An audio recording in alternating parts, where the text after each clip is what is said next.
ہمارے بیٹھنے کو ویلیو نہیں کرتے, ہماری پارلیمان میں ایگزسٹنس کو ویلیو بھی نہیں کرتے, خان صاحب کے ساتھ ملاقات ہی نہیں ہونے دے رہے. تو اگر اتنا ہی آپ کا بہیویئر ہے تو جب آپ چاہے آپ کہیں کہ آؤ ہمارے ساتھ, تو پھر ہم آپ کے پاس آ کر کے بیٹھے, آپ کے ساتھ فوٹو سیشن کے لیے تو ہم نہیں آ سکتے. جو سپلائی کی سچویشن ہے, جو پرائسنگ کی سچویشن ہے, for the month of March we are comfortable کہ اگر یہ سچویشن پرولونگ کرتی ہے خدا نہ خواستہ, تو ایک سیلف ڈسپلن ہمیں لانا چاہیے with respect to energy conservation. بسم اللہ الرحمن الرحیم. السلام علیکم ناظرین, میں آسمہ شرازی, پروگرام ہے فیصلہ آپ کا. ناظرین, اس وقت کی جو صورتحال ہے وہ خطے کی وہ مزید کشیدہ ہوتی نظر آ رہی ہے, اور اب سے تھوڑی دیر پہلے امریکی سینٹ کام نے ایک اہم پریس بریفنگ کی جس میں انہوں نے بتایا کہ ابتدائی 100 گھنٹوں میں ایران کے 17 ایرانی جو بحری جہاز ہیں ان کو تباہ کیا گیا ہے. دوسری جانب پاسداران انقلاب نے یہ دعویٰ کیا ہے کہ اب تک 650 امریکی فوجی مارے گئے ہیں. آج دبئی کے اوپر بھی اور سعودی عرب کے جو وہاں پہ جو ایک CIA ہیڈ کوارٹر تھا اس کے اوپر بھی حملہ جو ہے وہ کیا گیا تھا. یہ بھی آپ کو بتا دیں کہ ایک امریکی آبدوز جو ہے اس نے بھی یہ دعویٰ کیا ہے کہ ایرانی جہاز جو ہے اس کو تباہ کیا گیا ہے, جس میں کہ 101 افراد جو ہے وہ لاپتہ ہیں. تاہم جو سری لنکن حکام ہیں وہ یہ کہہ رہے ہیں کہ کسی تباہی کے ہمیں معاملات نہیں مل رہے, البتہ کچھ لوگوں کی وہاں پر جو جہاز ڈوبنے کی اطلاعات جو ہیں وہ درست ہے. فائنینشل ٹائمز ایک سٹوری دیتا ہے, وہ یہ کہتا ہے کہ بحیرہ ہرمز میں جو کشیدگی ہے اس کی وجہ سے تمام جو خلیجی ممالک ہیں وہاں پر خوراک کی جو ترسیل ہے وہ متاثر ہو رہی ہے, اور یہ راستہ اناج, گندم, پانی, تیل اور دیگر جو ضروری خوراک تھی اس کے لیے استعمال کیا جاتا تھا. تقریباً 30 ملین ٹن اناج یہاں سے گزرا جس میں زیادہ تر ایران کو گیا. اور یہ بھی میں آپ کو بتا دوں کہ اس کے حوالے سے جو تمام خلیجی ممالک ہیں وہاں پر خوراک کی قیمتیں بھی بڑھ گئی ہیں اور قلت کا خطرہ بھی پیدا ہو چکا ہے. امریکی سیکرٹری خزانہ نے ایک پریس بریفنگ کی اور اس میں انہوں نے یہ کہا ہے کہ ایرانی فضاؤں پر مکمل کنٹرول حاصل کیا گیا ہے. صدر ٹرمپ کے پاس واضح حکمت عملی موجود ہے. یہ یاد رہے کہ ان کے اوپر تنقید کی جا رہی ہے کہ ان کے پاس ایران کے حوالے سے واضح حکمت عملی موجود نہیں ہے. یہ جو ساری انہوں نے باتیں کی یہ ایک پریس بریفنگ کے بعد انہوں نے کیا. ایک بریفنگ تھی جو کہ سیکیورٹی کے اوپر بریفنگ تھی جس میں کہ ڈیموکریٹس بھی اور تمام جو سینیٹرز تھے وہ اس کے اندر شریک تھے. اس بریفنگ کے بعد کچھ لوگ جو ہیں وہ باہر آئے اور انہوں نے بات چیت کی, اور وہ سخت ڈپریشن میں تھے جو کہ امریکی سینیٹرز تھے, اور انہوں نے جو میڈیا کے سامنے اس ان کیمرہ بریفنگ کے حوالے سے بات کی وہ کافی زیادہ چونکا دینے والی ہے. بہت سے جو سینیٹرز تھے انہوں نے یہ دعویٰ کیا ہے کہ امریکہ کے پاس کوئی اسٹریٹجی موجود نہیں ہے. کس کس نے کیا کہا ہے ذرا سنیے گا, پھر اس کے اوپر مزید بات کرتے ہیں. Just left a classified briefing on Iran, and here's what I can say. It is so much worse than you thought. You are right to be worried. Trump administration has no plan in Iran. This illegal war is based on lies, and it was launched without any imminent threat to our nation. There was no imminent threat to the United States of America by the Iranians. There was a threat to Israel. Then we are in uncharted territory. We have seen the goals for this operation changed now, I believe, 4 or 5 times. No explanation for why Donald Trump his promise to the country when he said he wasn't going to drag us into additional wars. We know Iran has no nuclear weapons capability. Donald Trump said he was going to liberate the people of Iran. But if you look at public reporting about the CIA's assessment, it says that they concluded that if you get rid of the Iranian leadership, you're very likely to get a much more, even more radical group in their place. Donald Trump is waging an illegal war, and he has no plan to end it. Today he said we attacked Iran because he had a feeling, but we know the truth. Trump is lying about Iran's nuclear capacity. He's lying about Iran's missile capabilities, and he's dragging the United States into another endless war in the Middle East. The war in Iran must end now. سو یہ وہ senators ہیں جو کہ باہر آئے اور انہوں نے یہ بات کہی کہ ایران کے اوپر حملہ جو تھا وہ امریکہ کی جنگ نہیں تھی بلکہ یہ اسرائیل کی ایما کے اوپر یہ حملہ کیا گیا اور کوئی اینڈ گیم یا کوئی اینڈ پلان جو ہے وہ امریکہ کے پاس موجود نہیں ہے. یہ بھی کہا گیا کہ فوری طور پر اس جنگ کو ختم کیا جائے. یہ یاد رہے کہ IAEA اس سے پہلے یہ ان کے سربراہ جو ہے یہ کلیم کر چکے ہیں کہ ایران کے پاس جو ہے وہ ایٹمی ہتھیار نہیں تھے جب ان کے اوپر حملہ کیا گیا, نہ ہی ان کے پاس یہ صلاحیت موجود تھی. الجزیرہ کی سٹوری ہے کہ امریکہ پر ایران کے جو حملے ہیں اس میں ہتھیاروں کی کمی واقع ہو سکتی ہے. پاکستان کے اندر بھی آج مختلف جو سیاسی رہنما تھے اجلاس وزیر اعظم ہاؤس میں بلایا گیا تھا, سیکیورٹی بریفنگ دی گئی تھی, اعلامیہ جاری کیا گیا جس میں کہا گیا کہ سفارتی کوششوں سے آگاہ کیا گیا. جو ذرائع بتا رہے ہیں مولانا فضل الرحمان صاحب نے اس موقع کے اوپر حکومت کے اوپر تنقید کی کہ یہ بریفنگ جو ہے وہ پارلیمان میں ہونی چاہیے تھی اور پارلیمنٹ کو اعتماد میں لیے جانے کی ضرورت تھی. یاد رہے کہ پاکستان تحریک انصاف اور تحریک تحفظ آئین اور ان کے سربراہ جو کہ اس وقت اپوزیشن لیڈر بھی ہے محمود خان اچکزئی صاحب, وہ اس بریفنگ میں نہیں گئے اور اس کا بائیکاٹ کیا گیا. بیرسٹر گوہر صاحب کو آپ نے سنا, کیا پاکستان تحریک انصاف کو یہاں جانا چاہیے تھا, اور اگر نہیں گئے تو مشروط جو انہوں نے ایک شرط رکھی کہ عمران خان صاحب کے ساتھ ملاقات کروائی جائے وہ کتنی درست تھی. ان سارے موضوعات پہ بات کریں گے. ہمارے ساتھ جناب شہریار آفریدی صاحب پاکستان تحریک انصاف کے سینئر رہنما رکن قومی اسمبلی موجود ہیں. بہت شکریہ آپ کی تشریف آوری کا. ہمارے ساتھ ہوں گے بیرسٹر ظفر اللہ خان صاحب پاکستان مسلم لیگ نون کے سینئر رہنما اور سابق وفاقی وزیر. ہمارے ساتھ جنرل زاہد محمود صاحب موجود ہیں جو کہ دفاعی تجزیہ نگار ہیں, اور ہمارے ساتھ موجود ہیں اس وقت ٹیلی فون پر نوید قمر صاحب جن سے ہم بات کریں گے سب سے پہلے اور ان سے پوچھیں گے کہ یہ جو بریفنگ ہوئی ہے اس کا آؤٹ کم کیا ہے, اس سے ان کو کیا وہاں پہ کوئی سیٹسفیکشن جو پاکستان کے اقدامات ہیں ان سے کوئی مطمئن وہ ہوئے ہیں کہ نہیں. السلام علیکم نوید قمر صاحب. وعلیکم السلام سر, بہت بہت شکریہ آپ نے وقت دیا. بتائیے گا کہ آج کی بریفنگ کیسی تھی اور کیا مطمئن ہوئے بطور پارلیمنٹیرین کہ پاکستان کی حکومت اور ریاست جو اقدامات کر رہی ہے خطے کی صورتحال سے متعلق کیا موقف ہے آپ کا سر؟ دیکھیں آسما, جیسے آپ کو پتہ ہے کہ یہ بریفنگ ان کیمرہ تھی جی, تو جو ایکچولی پروسیڈنگز تھی وہ تو مناسب بھی نہیں ہے اس پہ بات کرنا. لیکن دیکھیں ملک کی جب پالیسی بنتی ہے تو سب کی مشاورت سے بننی چاہیے, کیونکہ یہ ایشو نہ گورنمنٹ کا ہے نہ مسلم لیگ کا ہے, یہ پاکستان کا ایشو ہے, کیونکہ ایک بہت ہی سیریس سچویشن ہمارے بارڈرز پہ ہر طرف سے بن رہی ہے.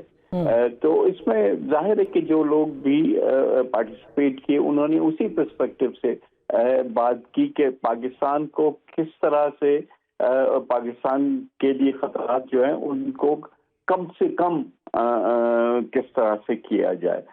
اور اس میں جیسے آپ نے کہا ہونا تو یہ چاہیے تھا کہ تمام سیاسی پارٹیاں موجود ہوتی لیکن نہیں آئیں. بہرحال مجھے یہ یقین ہے کہ وہ بھی ایک پاکستانی کی حیثیت سے اگر ہوتے بھی یہاں, اور اس کے بعد یہ جو تجویز صرف مولانا صاحب نہیں کافی لوگوں نے یہ تجویز دی کہ ایک جوائنٹ سیشن ہونا چاہیے ان کیمرہ, وہاں بھی ڈسکشن ہونا چاہیے, جس کو by and large prime minister نے ویلکم کیا, انہوں نے اس کو نیگیٹیولی نہیں دیکھا. تو میرا خیال ہے کہ وہ لارجر کنسنسس وہاں بھی ہونا چاہیے. باقی اب ظاہر ہے کہ ایک صورتحال ایسی ہے جو کہ لمحہ تبدیل ہو رہی ہے, اور ہمیں اپنے جو سچویشن ہے اس پہ بالکل کڑی نظر بھی رکھنی ہے, اور ہر وقت گورنمنٹ کے لیے بھی یہ گائیڈنس رکھنی ہے کہ پاکستان اس سارے سیناریوں میں اگر بہتر نہیں ہو سکتا تو کم از کم اس کی بچت ہوتی رہے. بالکل نوید قمر صاحب, جیسے ظاہر ہے کہ اس کی جو ظاہر حساس معلومات ہیں اس کے اوپر تو ہم تفصیلات میں نہ جا سکتے ہیں نہ جائیں گے, لیکن over all as a politician آپ کو کیا لگتا ہے کہ اس وقت کرنا کیا چاہیے امیجیٹلی؟ ایک تو پارلیمنٹ کا سیشن آپ نے کہا پرائم منسٹر نے ایگری کیا کہ جوائنٹ سیشن جو ہے وہ ان کیمرہ ہونا چاہیے, لیکن اس کے ساتھ ساتھ آپ کو کیا لگتا ہے کہ کون سے اقدامات فوراً لینے ہیں؟ کیونکہ وزیر خزانہ کا آپ نے سنا ہے وہ کہہ رہے ہیں جی ہمارے پاس ظاہر ہے کہ ابھی تیل موجود ہے, گھبرانے کی ضرورت نہیں ہے, لیکن آگے جا کے توانائی کے مسائل ہو سکتے ہیں.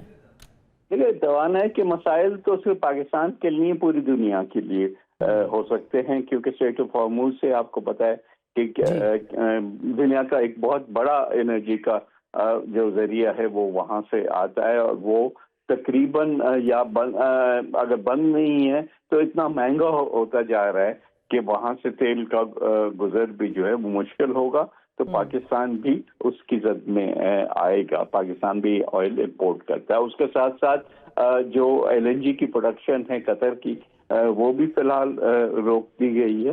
تو انرجی کرائسس تو پوری دنیا میں آنا ہے۔ جو دنیا میں تیل کی قیمتیں ہیں وہ اچھی خاصی بڑھ جائیں گی، جو ایک ہمارے ہاں بچت ہو رہی تھی تھوڑی بہت باقی مشکلات کے ہوتے ہوئے، وہ یہ تھے کہ آئل پرائسز بہرحال ایک مناسب لیول پہ تھی جو کہ اب نہیں ہوں گی، اور اس کو بھی ہم نے اپنے بجٹ کے خساروں میں اور ان ساری چیزوں میں دیکھنا ہے۔ لیکن فائنلی یہ کہنا کہ پاکستان کو اس سارے کانفلکٹ میں اپنے آپ کو بڑا بچا کے پھونک کے چلنا ہوگا، کیونکہ ایک طرف ایران ہے، دوسری طرف جو ہے وہ ہمارے عرب جو ممالک ہیں، گلف کے ہوں، سعودی عرب ہو، GCC، تو ان سب کے ساتھ کیونکہ ہمارے روابط اچھے ہیں، تو رائٹ اور رانگ کی تو ایک الگ بات ہوتی ہے، لیکن پاکستان کو سب کے ساتھ اپنے تعلقات بہتر کر کے ہی چلنے ہوں گے۔ سر کوئکلی میں یہ بھی جان لوں آپ سے، چونکہ آپ سابق وزیر خزانہ بھی رہے ہیں، UAE کے ساتھ ہمارے $2 ارب ہیں جو کہ رول اوور ہونے ہیں، وہ ابھی تک درمیان میں ہیں معاملات، یہ جنگ چھڑ چکی ہے، تو کیا آپ کو اس کے کیا امکانات نظر آ رہے ہیں؟ ظاہر ہے ہمیں اس کی بھی ضرورت ہے، اور دوسری جانب دو مسلمان اسما وہ ایک ایسی چیز تھی جس سے ہم اپنا بجٹ ڈیفیسٹ جو ہے اس کو ود ان کنٹرول، اور IMF کی جو شرائط ہیں ان کے تابع رکھ رہے تھے، لیکن آج کی صورتحال مختلف ہے جو کہ آج سے ایک ہفتہ پہلے کی تھی، تو ظاہر ہے کہ ہم نے اپنے نمبرز کو بھی دیکھنا ہوگا اور IMF سے بھی بات کرنی ہوگی کہ اگر یہ نہ بھی ہو سکے کہ UAE خود اپنے ایک طریقے سے جنگ کی حالت میں آ جائے، کیا یہ وہ افورڈ کر سکے گا نہیں، تو اس کو ہم نے اس کو بھی اور دوسرے آپشنز کو بھی دیکھنا ہوگا۔ سر بہت بہت شکریہ، تھینک یو سو مچ، آپ نے ہمیں وقت دیا۔ شہریار افریدی صاحب شکریہ آپ کا بھی، بیرسٹر صاحب آپ نے جوائن کیا ہے۔ یہ بتائیے گا کہ ابھی جو ظاہر ہے جو صورتحال ہے اس میں پاکستان تحریک انصاف کی پارٹیسپیشن بہت اہم تھی اور ہے ابھی بھی، کیونکہ ایک بڑی سیاسی جماعت ہے اور پاپولر پارٹی ہے، تو کیوں نہیں پاکستان تحریک انصاف گئی آج کے اس اجلاس میں؟ بسم اللہ الرحمن الرحیم۔ سب سے پہلے آپ کا بہت شکریہ۔ دیکھیں میری بہن، سب سے امپورٹنٹ چیز یہ ہے کہ بابرکت مہینہ ہے، جو بھی آپ کام نیک نیتی سے کرتے ہیں اس میں اللہ کی مدد آتی ہے۔ 8 فروری سن 2024 کو جو بھی ہوا پوری قوم نے دیکھا، دنیا نے دیکھا، 180 کے قریب وائٹ پیپر کے مطابق ہماری سیٹ نے، اور ریزرو شامل کرتے تو 2/3 میجورٹی پاکستان تحریک انصاف۔ جو ہوا میں اس میں نہیں جانا چاہتا۔ سوال یہ ہے کہ ملک کی سلامتی یہ بنیاد ہے، کسی سوچ، کسی فکر، کسی پولیٹیکل پارٹی کے اسپیکٹرم سے یا ایک عام آدمی کی سوچ سے آپ پرکھیں تو قوم کا وہ لیڈر جو لوگوں کے دلوں میں دھڑکتا ہے، قومی سلامتی کے حوالے سے اس سے پہلے جب ہم تاریخ کو بڑے غور سے دیکھتے ہیں تو اگر ممبران قومی اسمبلی کو پے رول پہ پارلیمان میں لایا جا سکتا ہے، اور سیریل آفینسز کے لیے وہ چارج ہوئے تھے، یہاں پہ پاکستان کے مستقبل اور پاکستان کی آنے والی نسلوں کا سوال ہے، اور اس خطے کا امن، کیونکہ خان صاحب کی افغانستان کے حوالے سے OIC کی بیک ٹو بیک 2 میٹنگز کرانا، پھر یہ گلوبل میسیج دینا کہ ہم امن کی پارٹنرشپ کو اور ریلیشنز کو ویلیو کریں گے، کہ ہم اس ہماری قوم نے بہت سہا ہے اور ہم پارٹنر ان پیس بننا چاہیں گے۔ تو پاکستان کی سلامتی کے لیے اگر خان صاحب سے کسی طریقے سے ان کی ٹیم کو الاؤ کیا جاتا کہ وہ ملتے اور ان کا انپٹ لے کے اسی کمیٹی کے اندر شیئر کرتے تو قیامت تو نہیں آ جانی تھی۔ ایک سوال۔ دوسری چیز، اگر ہم واقعی سنسیئر ہیں تو جوائنٹ سیشن ہوا، پریزیڈنٹ صاحب نے آ کے سپیچ تو کر دی،